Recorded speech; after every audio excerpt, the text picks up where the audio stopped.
क्या तुमने कभी किसी ऐसी जगह के बारे में सुना है जहां पूरे सप्ताह में केवल एक रात ऐसी आती हो जिस रात किसी भी हाल में नींद नहीं लेनी चाहिए? क्योंकि यदि उस रात कोई सो जाए तो अगले 6 दिन उस स्थान की अदृश्य शक्तियां उसे सोने नहीं देती और धीरे धीरे मनुष्य का अंत हो जाता है। यह कथा पुणे के कोथरूड स्थित एक पुराने छात्रावास की है और यह भयावह अनुभव मेरे मित्र साहिल के साथ घटा था। साहिल पढ़ाई के लिए कोथरूड आया था। वह एक सस्ते साधारण से छात्रावास में रहने लगा, पर उस छात्रावास के बारे में एक विचित्र नियम प्रसिद्ध था। सप्ताह में एक रात ऐसी होती है जब संपूर्ण छात्रावास जागता रहता है। सब कहते थे उस एक रात नींद लेना मनुष्य पर भारी पड़ सकता है। पुराने छात्र कहते थे कि उस रात यदि कोई सो जाए तो उसके कमरे में कोई परछाई घूमने लगती है, उसके ठीक पास आकर उसकी धड़कनों को सुनती है और फिर अगले 6 दिनों तक वह परछाई हर रात जगाती रहती है। साहिल इन सब बातों को बकवास समझता था। उसे लगता था कि यह छात्रों की घबराहट फैलाने वाली आदत है। लेकिन एक दिन वह भयावह रात आ पहुंची। संध्या ढलते ही छात्रावास में अजीब सा तनाव फैल गया। सब विद्यार्थी चाय पीकर आंखों में पानी डालकर जागते रहने की तैयारी कर रहे थे। पर साहिल ने मुस्कुराकर कहा, मैं इन मूर्खतापूर्ण मान्यताओं पर विश्वास नहीं करता। मैं आज आराम से सोऊंगा।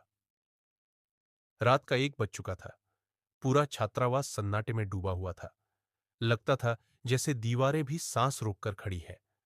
दूर दूर से हल्की सी पायल की टन टन सुनाई देती थी। हर कमरा रोशनी से भरा था, सिवाय साहिल के कमरे के, जहां उसने दीपक बुझाकर आंखें बंद कर ली। और फिर भय का आरंभ हुआ। उसके कमरे की छत पर अचानक किसी के पैरों की आहट गूंजने लगी। थक थक ठक, जैसे कोई भारी कद का प्राणी धीरे धीरे उसके सिर के ऊपर चल रहा हो। फिर वही आहट धीरे से दीवार पर आई और फिर उसके बिस्तर के ठीक पास रुक गई। साहिल का शरीर मानो पत्थर की तरह जम गया। उसकी सांसें तेज हो रही थीं, पर वह हिल भी नहीं पा रहा था।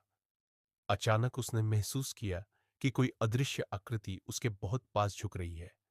उसकी गर्म सांसें उसके कान के पास महसूस होने लगी और फिर एक फुसफुसाहट, इतनी धीमी, इतनी ठंडी कि उसकी हड्डियां कांप गईं।